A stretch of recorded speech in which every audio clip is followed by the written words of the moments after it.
Hello maman, je suis Rebecca et je te souhaite bienvenue sur Balance ton accouchement.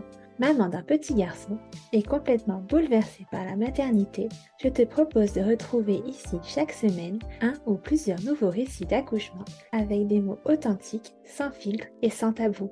L'occasion de partager, d'apprendre et peut-être même de guérir autour de ce grand moment qu'est l'accouchement. Alors si tu es prête, c'est parti! Alors bonjour, merci à toi de me rejoindre pour ce nouvel épisode du podcast. Alors pour commencer, est-ce que tu pourrais te présenter s'il te plaît en me donnant ton prénom, en me disant combien d'enfants tu as et quel âge ils ont ou il a, et puis en ajoutant tout ce que tu aurais envie. Bonjour, il y a pas de souci. Alors moi, c'est Manon. J'ai un enfant et il a bientôt 10 mois. D'accord, encore tout frais. Alors première question qui nous met dans l'ambiance, est-ce que tu avais pensé accouchement dès le début de ta grossesse? Oui, parce que c'était quelque chose qui me stressait pas mal. Déjà de Ok. base, pas avoir d'enfant, ça me mettait vraiment en panique. Donc oui, oui, quand j'ai su que j'étais enceinte, c'est vraiment... j'y ai pensé assez rapidement en fait. Ok, c'était quelque chose qui te faisait peur et à laquelle tu pouvais être préparée. Exactement, oui. Ok. Alors, déjà, on va commencer par le début. Est-ce que tu te souviens du moment où vous avez lancé Projet Bébé avec le papa? Oui, alors, oui, oui, je m'en souviens. Euh, on a eu assez de mal à la voir, à ce que je tombe enceinte. Ok, Euh, il y a un peu plus de un an et demi environ. Mais oui, je m'en souviens bien, oui. ouais. Et du coup, vous êtes arrivé naturellement ou vous avez eu un peu d'aide? En fait, au tout début, on voulait pas, enfin, il voulait pas trop se prendre la tête, donc on s'est pas pris la tête plus que ça. Et puis au bout d'un moment, moi, comme j'étais assez stressée et que j'avais déjà pas mal de problèmes, euh, même sans essayer d'avoir d'enfant, en fait, j'ai pas forcément des cycles réguliers, etc. et tout. Donc du coup, on était censé avoir un rendez-vous justement pour commencer de la PMA. Et en fait, je suis tombée enceinte un mois avant qu'on ait ce rendez-vous. Ok, donc elle s'est mis en place juste avant le gong. Exactement.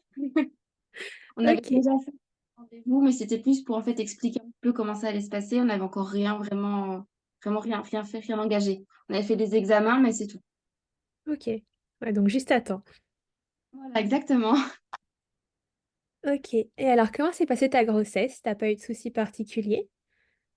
Alors, si j'ai eu une grossesse très compliquée du début jusqu'à la fin. Ok, Dès la première semaine, en fait, j'ai appris que j'étais enceinte. Ça s'est bien passé pendant 2 semaines parce que j'ai appris que j'étais enceinte, mais j'étais vraiment au tout début. J'étais à 2 ou 3 semaines.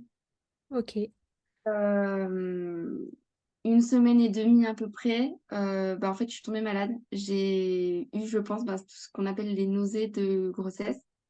Sauf que c'était vraiment plus que des nausées, c'était vraiment que des vomissements à longueur de journée. Ce ouais. qui fait que j'ai perdu 10 kilos en une semaine. Ah oui, Ouais, ouais, non, non, ça a été assez violent. Donc, du coup, en fait, j'ai été sous traitement tout le long de ma grossesse avec un médicament qui m'empêchait de vomir, justement, pour que je puisse d'accord. reprendre un peu de poids aussi. Après, j'ai enchaîné pas mal d'infections urinaires tout le long de ma grossesse aussi. Et j'ai été alitée à 22 semaines parce qu'en fait, on s'est rendu compte que j'avais un utérus contractile. Donc, en fait, j'avais des contractions à n'importe quel moment, même si, par exemple, j'étais allongée. En fait, mon utérus allait se contracter et ce qui allait me provoquer une contraction. Et en fait, D'accord. au début, je ne savais pas. Mais à peu près 3 mois de grossesse, j'avais déjà des contractions, mais je pensais que c'était juste des douleurs normales, on va dire, pour un début de grossesse. Et au final, on s'en est rendu compte après que c'était pas normal. Donc du coup, j'ai été alitée très tôt aussi. Donc du coup, j'ai été en arrêt tout le long de ma grossesse. Et j'ai aussi été hospitalisée. Alors, je sais plus exactement à combien de semaines, mais c'était, je crois, à 26. Non, ou à 24 ou 26 semaines. C'était pas longtemps après que j'étais en arrêt. Parce qu'en fait, j'avais beaucoup, beaucoup de contractions. Et une fois arrivée à Ok. l'hôpital, en fait, j'avais des contractions toutes les 3 minutes. Donc, du coup, j'ai dû prendre un médicament pour stopper les contractions. Et à ce moment-là, voilà, c'est à ce moment-là que je ne devais vraiment plus du tout bouger de toute ma grossesse. Et ensuite, du coup, ce qui a fini en déclenchement, parce que j'ai eu une cholestase. Donc Je sais voilà. pas ce que c'est. Qu'est-ce que c'est une cholestase du coup? Les stase, en fait, je ne sais pas si c'est vraiment une maladie, mais en fait, c'est quelque chose qui attaque, entre guillemets, un petit peu le foie donc D'accord. moi, notamment. Et en fait, ça peut se transmettre au bébé, et ce qui peut être, dans des cas enfin, assez graves, ce qui peut être mortel pour le bébé. Et en fait, la cholestase, je m'en suis rendu compte, en fait, ça me démangeait partout, partout, partout, partout. Ça me Ok. réveillait même la nuit. C'était affreux. Et donc, du coup, bah, en fait, on a fait une prise de sang pour voir si c'était vraiment ça. Et donc, les résultats étaient tellement mauvais que j'ai été hospitalisée direct. D'accord. Et on m'a déclenché, du coup, 1 semaine et demie un peu après. Ok. Voilà. Et c'était à quel terme ça, tu te souviens? J'étais à 37, Ah oui, 37 donc semaines. t'étais tout pile à la date où on commence à plus être prématuré. C'est pour ça qu'ils ont attendu. En fait, j'ai eu un médicament le temps que, justement, j'arrive au moins à 37 semaines. Parce que Ok. sinon, ça aurait été plus risqué aussi pour le bébé. Et, euh, et là, il aurait pu être en néonate, etc., quoi. D'accord. Et du coup, dans tout ce périple de grossesse pas super simple, est-ce que tu avais réfléchi à ton accouchement un peu plus? Est-ce que tu avais des envies? Tu avais fait des préparations? Enfin, est-ce que tu pouvais déjà faire des préparations? Alors, donc oui, je pouvais faire des préparations, hein, ça c'était pas. Je pouvais, oui, j'avais des personnes qui pouvaient venir chez moi s'il fallait pour Ok. m'aider à préparer tout ça. Après, j'y avais beaucoup réfléchi, oui. Tout ce que je voulais en soi, c'était que ça se passe bien. Je voulais pas forcément me faire de plan d'accouchement. Mm. J'avais pas envie d'entre guillemets, qu'on me force, parce que je sais que les sages-femmes ne m'auraient pas forcé à suivre ça, en fait. Je voulais vraiment que bah, j'arrive, et puis si j'ai envie de faire, ben, je ne sais pas, telle ou telle chose, voilà, je me serais un petit peu suivie moi-même à ce moment-là. Je voulais pas que ce soit quelque chose d'écrit. Voilà. Oui. Donc, j'avais rien prévu du tout. C'était vraiment du moment que tout se passe bien et que le bébé aille bien et que moi aussi, c'était le principal. Oui, tu n'avais Comme pas j'étais de souhait déjà beaucoup particulier. stressée par rapport à ça, voilà, ouais. Ok. Et donc, du coup, enfin, dans quel état d'esprit tu es arrivée pour le déclenchement? Alors, assez stressée. Parce que j'avais entendu dire que le déclenchement pouvait être beaucoup plus douloureux au niveau des contractions. Et donc, du coup, j'avais peur d'avoir encore plus mal. Ouais. En fait, j'appréhendais vraiment la douleur au niveau de l'accouchement. Donc, je suis arrivée un petit peu stressée parce que je ne savais pas combien de temps ça allait durer. Enfin, entre le temps que le travail se déclenche et que j'accouche réellement, j'avais peur d'y passer au moins 4 jours. Ouais. Je suis arrivée assez stressée à l'hôpital et après, ça va. Une fois à l'hôpital, en fait, mon stress est parti un peu tout seul parce que ben, j'étais bien entourée, donc ça allait beaucoup mieux. Ok. Et voilà, donc justement, comment ça s'est passé ce jour-là? Donc, tu es arrivée à l'hôpital et qu'est-ce qui s'est mis en place? Qu'est-ce qui s'est passé? Alors, je suis arrivée le vendredi matin à 8 heures. Donc, je suis arrivée, on m'a mis en salle de pré-travail, on m'a posé un monito, on m'a examinée. Et à partir de là, à 9 heures, en fait, on m'a donné 2 médicaments, D'accord. enfin, 2 petits comprimés qui, en fait, allaient permettre d'ouvrir le col. Et donc, à ce moment-là, en fait, c'est quelque chose qui va provoquer, on va dire, des contractions, justement, pour que ça travaille. Sauf que j'y ai pas du tout réagi correctement, ce qui fait que j'ai eu une très grosse contraction pendant 10 bonnes minutes, qui ne voulait pas Ok. se passer. Donc, en fait, c'est un médicament qu'on est censé prendre toutes les 2 heures. Et donc, du coup, moi, on l'a laissé passer toutes les 4 heures pour justement que enfin, que je fasse une meilleure réaction. Comme déjà de base, j'avais un utérus contractile, je pense que c'est pour ça que ça a rajouté le coup dessus. Oui. Oui, ton utérus s'est demandé ce qui se passait. Il s'est dit, attends, j'ai contracté tout le long, on m'a stoppé, et là maintenant, on me demande de me contracter. Je sais plus. Donc, du coup, on l'a espacé toutes les 4 heures. Ensuite, du coup, j'en ai repris un vers midi, je crois. Et le suivant était vers 16 heures, 17 heures. On l'a pris par là. Et en fait, quand je l'ai repris, bah, pareil, j'ai eu beaucoup, beaucoup, beaucoup, beaucoup de contractions. Et j'avais vraiment du mal. Elles étaient très, très fortes. On m'a mis une perfusion, justement, qui est censée à peu près calmer tout ça et tout. Donc, j'étais plutôt shootée. Ok. Mais ça m'a bien soulagée quand même. Et après, donc, elle s'est terminée à 23 heures, la perfusion. Et après, à partir de là, on a repris les médicaments. Et comme ça s'est plutôt bien passé, on a enchaîné toutes les 2 heures pendant la nuit. Comme du coup, D'accord. je le vivais plutôt bien à ce moment-là. Après, c'est pareil, du coup, on m'a examiné quand même de temps en temps et mon col ne bougeait pas. Il ne voulait pas s'ouvrir pour le moment. Donc, on a quand même continué les médicaments pour arriver jusqu'au bout et voir ce qu'on pouvait faire par la suite. Et du coup, le samedi matin, j'ai perdu les os à 6h30. Alors, c'est vraiment très spécial de perdre les os, c'est surprenant. J'ai l'impression qu'il y a un truc qui avait explosé à l'intérieur de moi. Ouais, t'as entendu le fameux ploc que certaines mamans entendent? Ouais. Mais en fait, j'étais allongée et là, d'un coup, je me suis relevée. J'ai regardé papa, je dis, mais t'as entendu? Il me dit, bah non. En fait, ça a fait un bruit tellement fort. Enfin, j'ai eu l'impression que c'était un bruit tellement fort que je me suis dit, bah, il a entendu, c'est pas possible. Mais pas du Ouais. tout. Et en panique, du coup, j'ai appelé les infirmières qui m'ont dit, bah, courez aux toilettes. Donc, du coup, bah, j'ai perdu les os. En même temps que le bouchon muqueux aussi. Et donc, du coup, là, les contractions se sont encore plus accélérées et c'était encore plus douloureux. Et oui, forcément. Voilà, oui. Là, à ce moment-là, du coup, on m'a posé un monito. On m'a examiné aussi. Donc, mon col n'avait toujours pas bougé. Je crois qu'il Ok. était à 2, vraiment grand max. Donc pendant le monito, j'avais beaucoup, beaucoup de contractions aussi. Et donc là, on m'a dit de prendre une douche bien chaude pour essayer justement de me soulager tout ça et tout. Et comme mon col n'était pas ouvert plus que ça, c'était un peu compliqué de me poser une péridurale. Mais comme ça faisait déjà un bon moment que je souffrais aussi, ils m'ont dit, bon, bah, on va quand même vous poser une péridurale parce que ben voilà, on va pas vous laisser agoniser non plus 10 ans. Ouais. Donc, du coup, le temps que je prenne ma douche, ils m'ont dit, vous prenez votre douche. Si ça va mieux, bon, bah voilà, tant mieux. Sinon, bah, nous, on vous attend en salle de travail. Vous venez et on vous pose la péri. Donc, D'accord. dans la douche, ça a été encore pire. Les douleurs étaient encore pires qu'avant. Donc, du coup, je suis sortie de la douche et puis, ben, je suis partie tant bien que mal à pied jusqu'en salle de travail.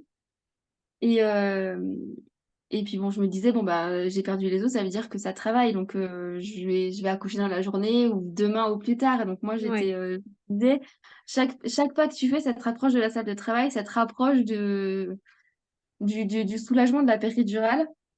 Et, sauf que ça s'est pas du tout passé comme ça. Ah. Ouais, non, non. Du coup, je suis arrivée en salle de travail et on a voulu m'examiner. Et que mon col ne bougeait pas. Sauf que du coup, j'avais des contractions en fait non-stop. Ça s'arrêtait pas. J'avais peut-être 2 secondes de répit entre chaque contraction. Elles étaient vraiment hyper violentes. Voilà, même les infirmières, elles étaient surprises de la violence des contractions et le fait qu'elles ne s'arrêtent pas en fait. Et du coup, en fait, ce qui a fait, c'est que toutes les contractions que j'avais, en fait, ça faisait ralentir le cœur du bébé aussi. Ok. Donc, ils ont attendu quand même 5-10 minutes vraiment max pour voir si ça allait se calmer un petit peu, si ça allait revenir à l'heure normale ou pas aussi.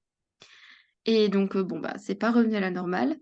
Donc toi, t'étais Et toujours sans péridurale, toi, à ce moment-là. ouais, ouais, Ok. ouais. Enfin, moi, j'étais vraiment au bout de ma vie. Comment je pourrais dire. J'étais vraiment pas bien du tout. Et pareil, du coup, j'avais une chute de tension. Donc, ils m'ont donné des médicaments, je sais plus ce que c'était. Donc j'étais un petit peu shootée aussi à ce moment-là. J'ai des vagues souvenirs, mais c'est pas tout net non plus. Ce qui s'est passé à ce moment-là, je sais que voilà, on m'a donné des médicaments, on m'a mis une sonde aussi. Euh, et puis après, voilà, c'est un peu le flou. Je sais que du coup, j'entendais les médecins parler de césarienne, etc. et tout.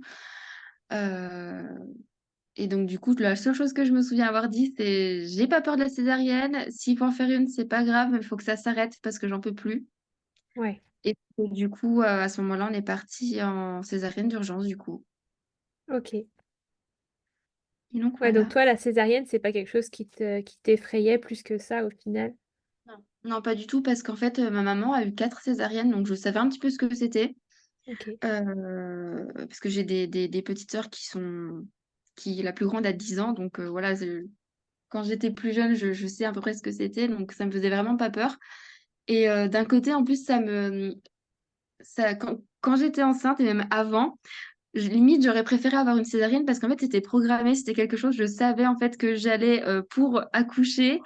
Euh, et en fait, ça, pour moi, c'était moins de douleur. Enfin, c'était voilà, c'était moins douloureux, moins physique, peut-être, je sais pas. Enfin, ça me rassurait en tout cas.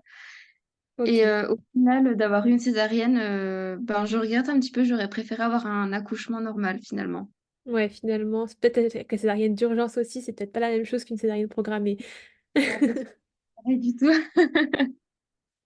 Et est-ce que tu te souviens du coup de au moins du lancement de la césarienne d'urgence, c'était vraiment la panique ou on y allait quand même aller assez doucement, enfin, dans la mesure que ça peut être doux, mais Euh, alors, je sais que pendant que j'étais en salle de travail, ils ont commencé à préparer le bloc. Et donc, du coup, ils m'ont amené assez rapidement. Ça a duré 30 minutes entre le temps que j'arrive en salle de travail et que je parte en césarienne, hein. ok, Donc, ça a été quand même assez rapide. Euh, et donc, du coup, c'était la panique, oui et non, parce que bon, ils ont quand même pris le temps de préparer le bloc. Et quand je suis arrivée, voilà, tout était prêt. Enfin, ils étaient en train de finir de préparer toute l'installation, tout ça et tout. Et l'anesthésiste était déjà là pour me poser, du coup, ben, l'arraché anesthésie. Donc, c'était plus une ok, péridurale à ce moment-là. ouais. Mais voilà, ça a été fait dans la panique, entre guillemets, et pas dans la panique. C'était Oui, c'était pas entre non les plus deux. un code rouge où il faut sortir le bébé d'ici 5 Non, minutes, non, quoi. non, non, non, j'étais en code orange, du coup. Donc, Ok, j'ai quand même pu être éveillée pendant la césarienne. Donc, je suis ouais. aussi contente de ça. J'étais pas totalement endormie. Donc, d'un côté, voilà, c'était speed, mais assez cadré aussi. Et est-ce que le papa a pu rester avec toi au cours de la Oui, césarienne? ils l'ont fait sortir quand ils m'ont amenée au bloc et ils l'ont ramené une fois que voilà, j'étais tout installée, qu'il y avait le drap devant moi, tout ça et tout. Ok, Il a ouais, pu être... donc il a pu être là. Oui, oui, heureusement. Et alors, comment on vit une césarienne quand on a une rachie anesthésie et qu'on sent sans sentir? Alors, c'est très bizarre. Déjà, il faut savoir que quand on a les contractions et dès qu'on... Je pense que la péridurale agit pareil, mais dès qu'on la pose, c'est instantané. Au niveau de la Ok, douleur, elle se passe en 2 secondes. Vraiment. Donc, je ne sais pas si une rachis-anesthésie, c'est pareil qu'une péridurale, mais en tout cas, voilà, moi, ça m'a vraiment effacé les douleurs en 2 secondes. Et ce qui est bizarre, c'est qu'en fait, je sentais plus rien à partir de mon torse, à peu près. Enfin, je vois, je ouais. sentais mes bras, tout ça et tout, mais ça commençait à être anesthésié à ce niveau-là. Mais en fait, je sentais quand même qu'il se passait des choses, sans vraiment sentir. C'était vraiment bizarre parce que je sentais voilà, que mon corps, à certains endroits, bougeait, tout ça et tout. Enfin voilà, j'ai pas du tout senti quand on m'a ouvert ou quand on a sorti le bébé, rien du tout, hein. Mais je sentais quand même que voilà, je sais pas trop comment expliquer, c'est un peu bizarre. Donc on a des fourmis dans les jambes, donc vraiment on sent Ouais, plus sa jambe. On sent sa jambe sans vraiment la sentir. oui, c'est ça, c'est la même sensation de tu sens mais tu sens pas. Exactement, voilà, si je pourrais donner une métaphore, ce serait ça. Après, voilà, c'est absolument pas douloureux du tout, hein. Vraiment, on sent rien du tout, mais on sent qu'on trifouille un petit peu quand même. Ouais. Oui, alors du coup, bébé est arrivé assez rapidement à partir de ce moment-là. Est-ce que tu as pu l'avoir rapidement vers toi ou est-ce qu'on l'a directement emmené? Non, non, non, dès qu'il est sorti. Alors, ce qui était bien, c'est qu'en fait, comme du coup, j'avais le côté bien de mon utérus contractile, c'est qu'en fait, il était tellement contracté du coup que elles m'ont dit pousser, ça va le faire sortir. Et en fait, bon, j'ai poussé comme je pouvais parce que bon, j'étais tout endormie, j'ai fait comme Oui. je pouvais. Et du coup, en fait, ça a aidé à faire sortir du coup ben, le bébé avec le placenta, tout ça et tout. Donc, du coup, techniquement, c'est moi qui l'ai fait sortir aussi, donc ça, je suis contente. Ouais. T'as quand même poussé au moment fatidique, Ouais, quoi. c'est ça. Et en fait, du coup, non, dès qu'il est sorti, en fait, ils l'ont posé alors derrière le sorte de drap qu'ils mettent devant pour pas qu'on puisse voir. Le Non, chant, voilà. ouais. Ils l'ont posé sur moi, donc au niveau de mon torse. Le temps de vraiment, je pense, tout le nettoyer, hein. Vraiment, pas qu'il arrive tout seul sur moi, je pense, je sais pas. Et après, du coup, ils me l'ont apporté sur moi avec, il avait son petit bonnet et tout, donc il a été sur moi directement.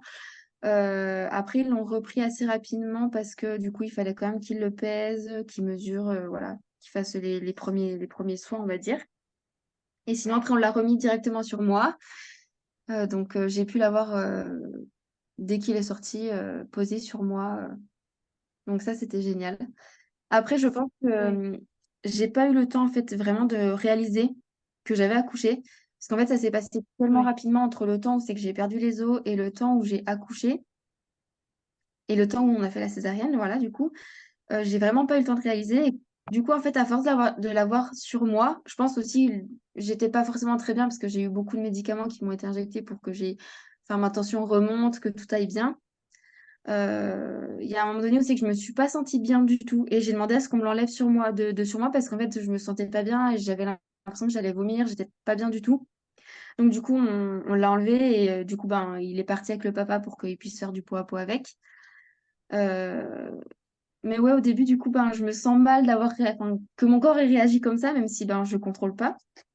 Et j'ai pas pu Oui. à ce moment-là, mais c'était vraiment, je pense, le temps que j'atterrisse réellement, que je me rende compte que ben, c'est mon bébé qu'on vient de me poser dessus.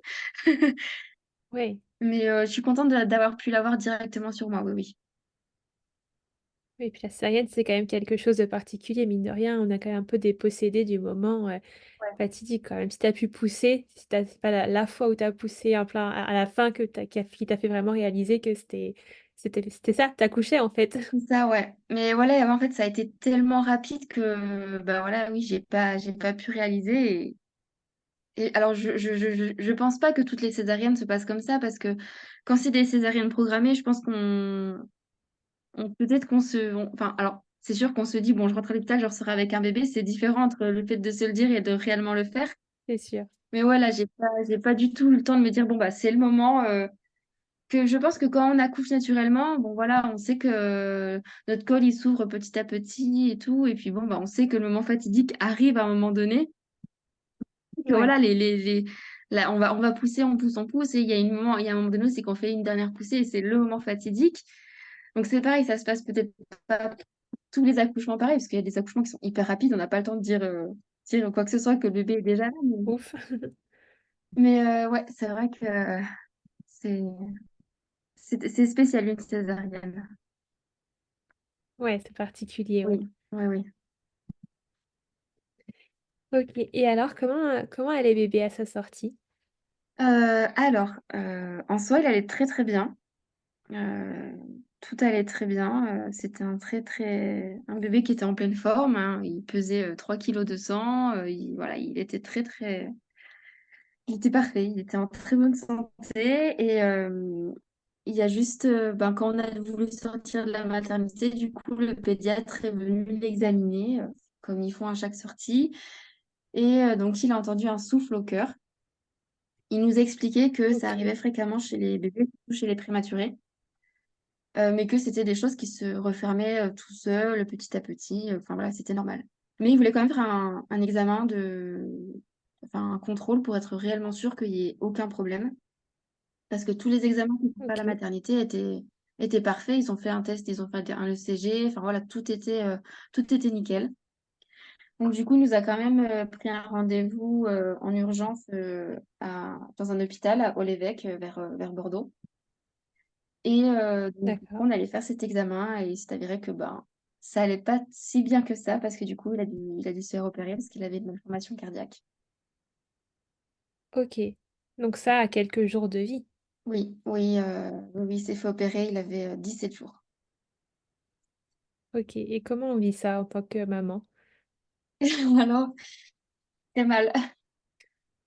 Ouais. Vraiment, je pense qu'on s'attend jamais à ce que son enfant ait quelque chose, encore moins à un bébé qui vient de naître. Euh, je, je... Moi, personnellement, j'ai très très mal vécu, je le vis encore très très mal. Bon, après, je pense que c'est pour tout le monde pareil, hein, mais ça fait quelque chose, surtout pour un premier bébé. Ouais. Mm. Et est-ce qu'on sait d'où vient ce problème du coup ou pas du tout? Oui, oui, oui, on sait d'où ça vient. C'est une malformation cardiaque qui est plutôt rare. En fait, quand les bébés sont dans le ventre de la maman, enfin, quand le bébé est dans le ventre de la maman, en fait, il y a un canal qui relie l'aorte et le poumon qui se crée, qui lui permet de respirer en plus du cordon ombilical. Et en fait, à la naissance, ce canal est censé se reboucher en fait des deux côtés. Et puis c'est tout, ça s'arrête là. Sauf qu'en fait, nous, ben, en fait, il s'est pris pas forcément au bon endroit. Il s'est pris à peine plus haut que ce qu'il aurait dû se prendre sur la horte. Et il s'est pas rebouché à la naissance. Ce qui fait qu'en fait, il y avait beaucoup, beaucoup trop de sang qui s'envoyait dans les poumons. Donc, du coup, D'accord. si ce pédiatre n'aurait pas voulu faire cet examen, mon fils ne serait pas là parce il aurait fini par se noyer de l'intérieur avec son propre sang. OK, ouais, c'est parlant comme image. Voilà. Bah, c'est clairement ce qu'ils nous ont dit à l'hôpital. Donc, c'est des mots qui sont très forts, mais Ouais. voilà. Et comment s'est passée l'opération, du coup, sur un si petit bébé?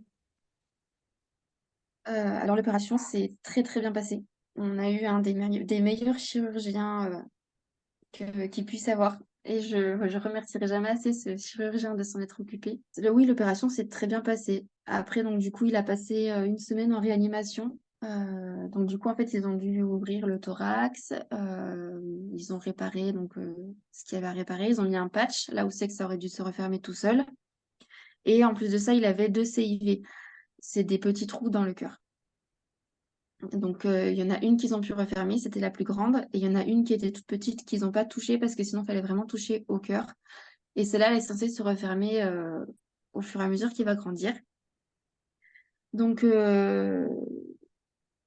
comme toute opération normale qui se déroule, quand on touche aux organes, ils gonflent un petit peu, ce qui est normal parce que ben, c'est comme quand on s'ouvre quelque part, voilà, ça gonfle un petit peu. Donc, du coup, il est sorti le thorax ouvert.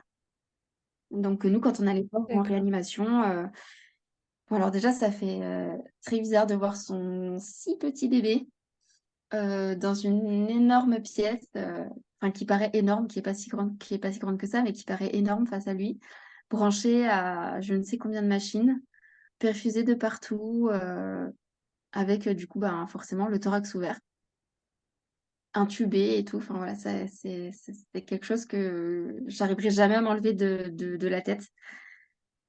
Ouais. Donc, faut avoir le cœur accroché, hein, c'est compliqué, c'est très dur. Donc ils l'ont refermé 2 jours après. Voilà, ils voulaient en fait, ils auraient pu le refermer quand, ils ont fini l'opération, mais ça aurait pu, faire travailler son cœur un peu plus parce que du coup, ça aurait forcé un peu plus. Donc là, c'était vraiment pour lui permettre d'avoir un peu plus de temps pour se remettre un peu mieux aussi de l'opération. Ouais.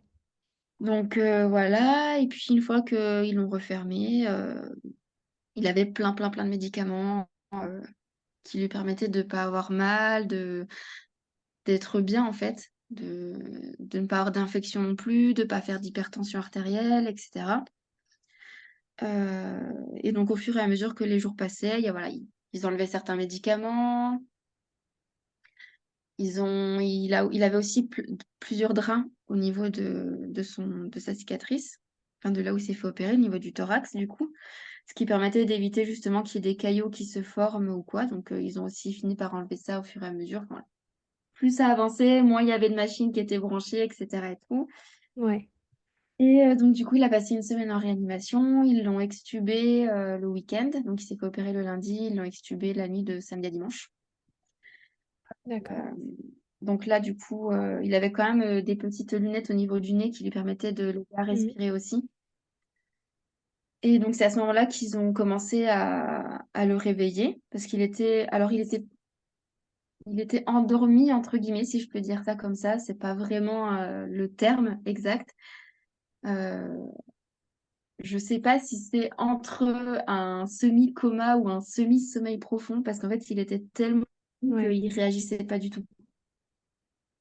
Donc, ça fait bizarre aussi de voir son enfant. Enfin, pour moi, en fait, de l'avoir vu comme ça, j'avais l'impression en fait qu'il n'y avait pas de vie dans son corps. Il était Oui. Voilà, si on prenait sa main, elle retombait direct, il avait les yeux tout collés, la bouche ouverte. Enfin, voilà, pour moi, eu l'impression de l'avoir vu en fait sans vie, alors que bon, c'était pas le cas du tout, hein, mais c'est cette sensation que ça donne tellement il était endormi profondément. Ouais. Et donc du coup, voilà, ils ont commencé à le réveiller, là ils ont pu l'extuber et c'est pareil. Et en fait, je sais qu'il était pas, voilà, que c'était pas forcément peut-être trop douloureux pour lui parce qu'il avait encore des médicaments qui lui permettaient de pas souffrir. Mais voilà, je sais qu'il y a eu plusieurs fois, c'est qu'il a essayé de pleurer et qu'il n'y a aucun son qui est sorti il y a aucun son qui est sorti de lui. Et ça fait mal au cœur, en fait, parce que enfin, c'est horrible de le voir, en fait, vouloir pleurer parce qu'il y a quelque chose qui le dérange ou qu'il a mal quelque part et de rien entendre de ça sortir de lui, de rien pouvoir Oui. faire, c'est horrible. Et bon, après, voilà, il s'en remettait très très bien. Il avait de très bonnes constantes. Il avait, voilà, tout allait très bien. Il n'y a jamais eu un moment, c'est qu'il a rechuté ou quoi. Il s'est vraiment hyper bien battu. Et donc, du coup, après, il allait même pas une journée en soins intensifs. Et après, on est remonté en chambre. Là, on y restait 2 jours pour que, voilà, on puisse voir si tout allait bien, s'il s'en remettait correctement, tout ça. Et après, on a pu rentrer chez nous. Et tu as pu rester avec lui tout le long de l'hospitalisation? Oui, oui, oui. Alors, en fait, on pouvait, il y avait un des deux parents qui pouvait rester avec lui toute la nuit. En fait, les chambres sont assez petites, D'accord. donc en fait, il n'y a pas de place pour mettre un lit pour un des parents. Donc, il y a quand même un des parents qui peut rester. Voilà, ils ont quand même des petites chaises qui se déplient pour être un peu plus Oui. aussi. Après, moi, j'ai pas pu y rester parce que je sortais d'une césarienne, donc j'avais besoin de Mm. m'allonger un peu parce que ça tire énormément. C'est douloureux aussi à force. Donc du coup, j'ai pris un hôtel pour qu'on reste sur place toute la semaine. Donc on partait très tard le soir parce que je voulais rester le plus tard possible. Et on revenait très tôt le matin pour y passer la journée en fait avec lui. On a dû rentrer le week-end. Donc je m'en veux d'être rentrée. J'aurais dû rester parce qu'en fait, ils l'ont réveillé entre guillemets la nuit du samedi au dimanche, donc la nuit où j'étais pas là. Ouais, mais c'est toujours comme ça. C'est toujours le moment où on n'est pas là que quelque chose se passe. Exactement, et je m'en veux énormément parce que quand on est arrivé le lundi, voilà, ils m'ont dit qu'ils m'avaient cherché toute la journée quoi, du dimanche et ça fait encore plus mal au cœur d'entendre ça. Mais bon, Mm. après, c'est comme ça maintenant, c'est fait, on n'y peut rien. Mais... Et après, une fois qu'on est qu'on est remonté en chambre, là par contre, bah, du coup, j'avais le lit pour rester avec lui, donc j'ai pu rester avec lui les 2 nuits, c'est qu'on est resté. Ça a été des nuits horribles parce que il m'avait prévenu hein, une fois qu'un bébé se fait opérer, c'est un bébé qui est totalement différent. Et il a pleuré toute la nuit, non-stop. Ouais. En fait, il dormait peut-être 1 heure, une demi-heure, 1 heure, et après, il faisait que de pleurer. J'arrivais pas à le calmer en fait parce que peu importe ce que je faisais, j'arrivais pas moi à le calmer, je me sentais désemparée. Et il y a les infirmières qui ont dû venir pour le prendre un petit peu, lui changer les idées aussi, et que je puisse dormir un petit peu. Donc, elles l'ont Ouais. prise pendant 4 heures. J'ai pu au moins récupérer un petit peu, mais ouais, je me sentais vraiment désemparée, je savais pas quoi faire. Tout ce que j'essayais, ça marchait pas. Et en fait, j'ai eu l'impression du coup d'avoir un autre bébé. Parce que du coup, entre le bébé que j'ai eu Ouais. quand j'ai accouché et le bébé que j'ai eu quand on l'a récupéré après l'opération, c'était un bébé qui était totalement différent, ce qui est totalement normal, hein, parce que ben, même pour lui, enfin, ça a été, je pense, pire que nous à vivre. Oui, et puis c'est pas ce qui se passe, lui. Voilà, Contrairement aux adultes qui comprennent et qui savent les enjeux, c'est lui, ça. il a pas Il sait compris. pas pourquoi il a mal, il sait pas pourquoi il doit prendre telle chose, enfin, et voilà, il comprend pas du tout. Donc je pense que ça a dû être encore moins facile pour lui et il devait aussi sentir que je savais pas quoi faire face à tout ça, que je me sentais mal, que voilà, je savais pas quoi faire pour l'apaiser, pour le rassurer, pour qu'il puisse se rendormir. Ouais.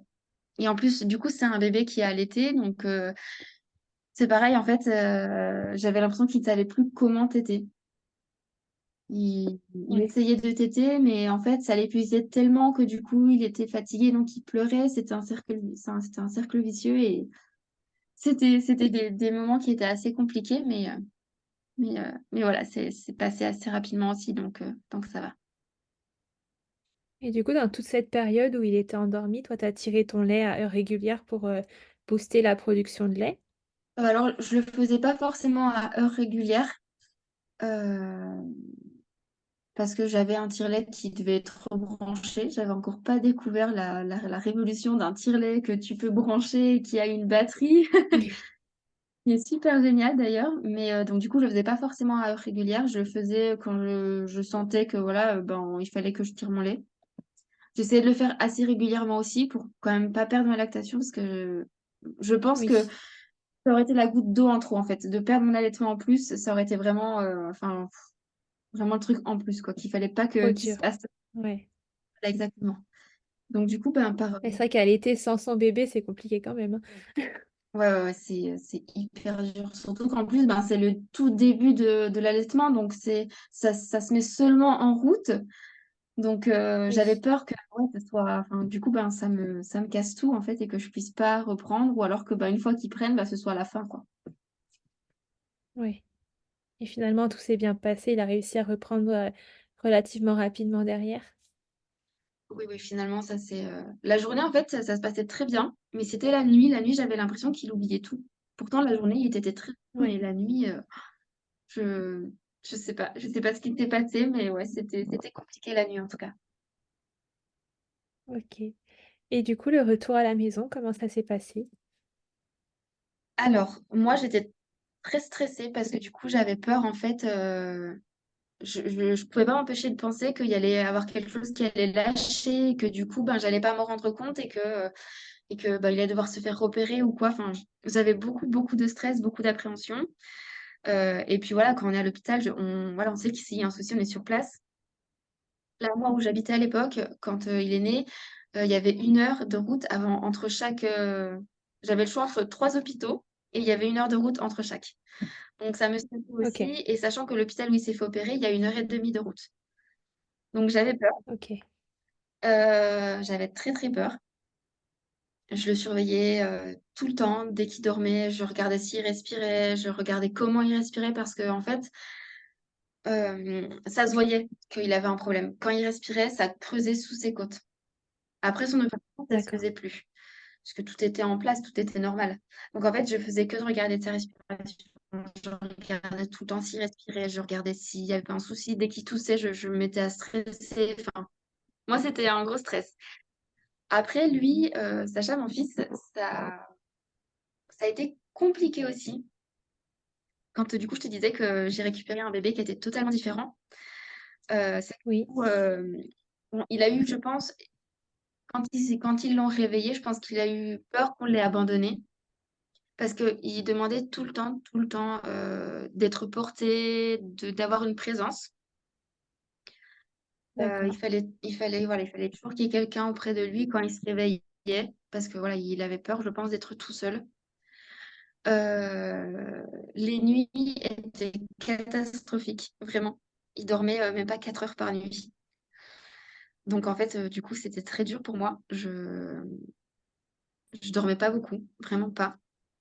Et donc, du coup, en fait, j'étais tellement, enfin, voilà, tellement fatiguée que ma maman, du coup, est venue m'aider, m'a filé un coup de main, clairement, pour que je puisse dormir un petit peu et que je puisse récupérer la journée et la nuit si j'avais besoin aussi. Donc, à ce moment-là, on habitait à Ouais, 800 km l'une de l'autre. Donc, elle a fait 800 km en une journée pour venir m'aider, en fait, parce que, voilà, j'ai dormi 8 heures en 2 jours, je crois même pas. Après, la journée, ça allait, ah il oui, dormait. quand même. Et, mais en fait, je pense que c'était vraiment plus la nuit. Je pense qu'il a associé la nuit à tout ce qui s'est passé. Parce que pareil, j'ai eu l'impression en fait qu'il avait peur d'être dans le noir. Donc je sais qu'un bébé ne dissocie pas au début le noir, enfin la journée de la nuit. Mais je sais pas, peut-être que comment dire, il ressent que voilà, c'est la nuit parce que c'est plus calme, il y a moins de bruit, enfin, il y a Mm. moins de lumière aussi, il le voit quand même. Donc je sais pas trop s'il s'en est aperçu ou quoi, mais la nuit était beaucoup plus compliquée que la journée. Donc je devais lui mettre une veilleuse aussi parce que sinon c'était, enfin voilà, dès qu'il se réveillait, qu'il était dans le noir, il paniquait.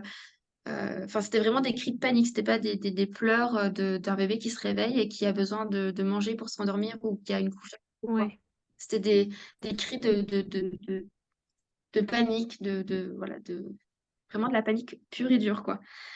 Donc ça a été très compliqué. Donc heureusement, il était en cododo avec moi. ouais, Donc ça le rassurait, je pense aussi pas mal.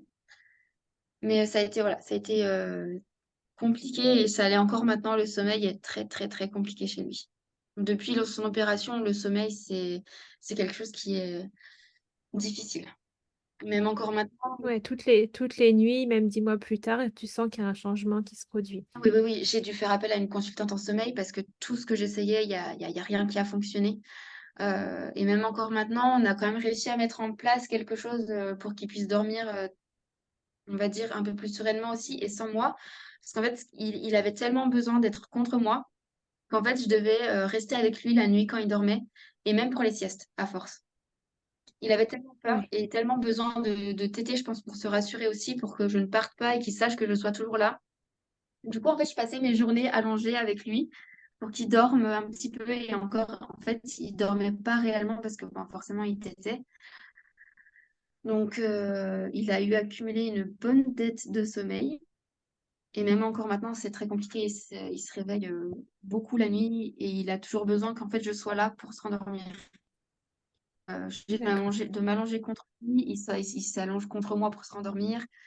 Voilà, c'est encore très compliqué maintenant. Mais ça va mieux qu'au début, en tout cas. Ouais. Oui, tu sens que ça évolue dans le bon sens quand même, même si l'évolution est lente, ça évolue quand même plus ou moins dans le bon sens. Oui, oui, et on a fait aussi beaucoup d'ostéo. Et récemment, j'ai vu une kinésiologue aussi qui l'a bien aidé. L'ostéo a fait des miracles sur lui parce qu'en fait, il a énormément gardé pour lui, du coup, l'opération. Et l'ostéo l'a fait lâcher tout ce qu'il gardait en lui. Et vraiment, j'ai vu que Ok, c'était des choses qui gardent, enfin, tous ces petits, je pense, tous ces petits sentiments, tout ce qu'il a pu ressentir, je l'ai senti qu'il a gardé en lui parce que quand il a tout lâché chez l'ostéo, c'était des pleurs totalement différentes, c'était des plaintes, c'était vraiment. On sentait qu'il relâchait quelque chose qu'il avait gardé en lui pour être un bébé solide, un bébé fort, quoi. ouais. C'est émouvant. Vraiment, tout ce que j'ai pu vivre depuis qu'il est né, faut avoir le cœur solide. Ouais, c'est fort. Tu t'attendais pas à ce genre d'expérience de maternité. Pas du tout, pas du tout, du tout, du tout. Et au niveau de justement de son petit cœur, de ses petits poumons, tout va bien 10 mois plus tard? Alors, faut savoir qu'il a un suivi à vie. Donc, au début, c'était tous les D'accord. mois, après tous les 3 mois. Et enfin, là, c'est toujours tous les 3 mois. Donc, tout va très bien, tout se remet très bien. Il a une très bonne évolution. On surveille juste au niveau de ses artères, parce que au niveau des artères pulmonaires, il y en a une qui est un petit peu sténosée, là où c'est qu'ils ont resserré justement.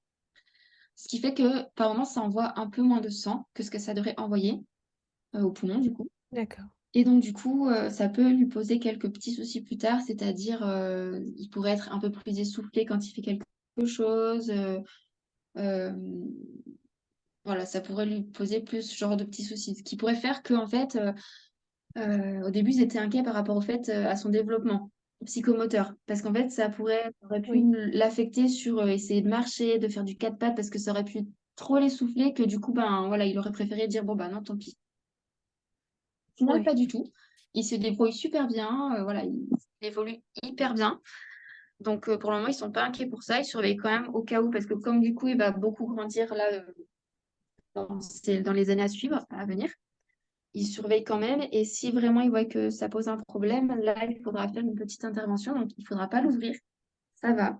J'avais peur de ça. En fait, ils vont aller avec un cathéter, passer par l'aine, pour en fait dégonfler un petit peu cette artère qui est un peu trop resserrée sur elle-même. Donc, voilà. Si vraiment il y a besoin de faire quelque chose, ce sera une petite intervention. Ils n'auront pas besoin de l'ouvrir, il ne sera pas intubé. Voilà. Donc, heureusement pour ça. C'était ma première question quand l'hôpital m'a appelée c'était quand il avait 3 mois quand on a vu ça. Il m'avait appelé pour me Ok. prévenir et donc voilà, je me suis clairement effondrée encore une fois sur place parce que j'avais peur que on revive encore une fois le même cercle vicieux. Une opération qui sont fait, Ouais. la réanimation et tout. Mais non. Du coup, il avait dû quand même passer un scanner donc en juillet, donc il avait 4 mois. Là, par contre, ils ont dû l'endormir. Bon, il n'était pas intubé, hein. Ils ont juste dû l'endormir avec un masque, tout ça pour passer le scanner, pour être sûr d'avoir des images nettes. Et donc, du coup, c'est là que voilà, ils se sont aperçus qu'il n'y avait pas besoin pour le moment d'intervention. Quand Ok. même, Bon, c'est pas de tout rassurant. repos. Voilà, et c'est rassurant aussi, mais c'est pas de tout repos la vie avec un bébé qui a été opéré parce que ben, c'est des rendez-vous médicaux constamment. Là, il m'avait fait à ces 3 mois, il avait plus de défense immunitaire. C'était arrivé comme ça du jour au lendemain, on savait plus pourquoi. Donc, il a dû faire je ne sais combien de prises de sang, plus après, du coup, le scanner. Enfin, voilà, c'est du stress constant. Voilà, même là, Ouais, encore tout à l'heure, il s'est mis à tousser et en fait, la première chose que je vais penser, c'est qu'est-ce qu'il a? Est-ce que ça va atteindre ses poumons? Est-ce que ça va être un gros problème ou pas? En premier lieu, c'est il tousse, je vais devoir aller à l'hôpital. Après, je me ouais, dis non, prends du recul. C'est l'hiver, il a peut-être juste un peu la gorge prise. Enfin voilà, ça va pas forcément être quelque chose de grave tout de suite, quoi. Mais j'ai tellement cette appréhension que voilà, dès qu'il va faire quelque chose, je vais tout de suite penser à ça. Mais ça commence à aller un peu mieux parce qu'au début, vraiment, quand on est rentré de l'hôpital, après son opération, je voulais pas sortir, je voulais pas voir du monde. Dès que quelqu'un était malade, je ne voulais pas que cette personne s'en approche. J'avais tellement peur qu'il ait quelque chose. oui. Après, ça se Voilà. comprend aussi, hein. Et petit à petit, j'ai lâché prise et je me suis rendu compte qu'il fallait quand même qu'il vive, enfin, qu'il fallait qu'il découvre le monde, que je pouvais pas le garder enfermé et que ça allait pas être bénéfique pour lui dans tous les cas, quoi. Donc, Ouais, mais bon, voilà, maintenant il va très bien, il est tiré d'affaire et c'est le principal. ouais. En tout cas, bravo pour tout ce parcours, bravo à lui, bravo à toi de l'avoir soutenu et quel récit! C'est émouvant et impressionnant à la fois. Ça fait beaucoup de choses, c'est sûr. Ouais, mais c'est une expérience, c'est vrai, qui doit pas être facile et je pense que ton témoignage pourra peut-être aider des mamans si, bah, actuellement ou si à venir, il y a un petit bébé qui doit se faire opérer, de se dire: «Bon, c'est dur, oui, mais on s'en sort quand même» et là, il a 10 mois et il va quand même bien. Il a un suivi, oui, mais il va bien.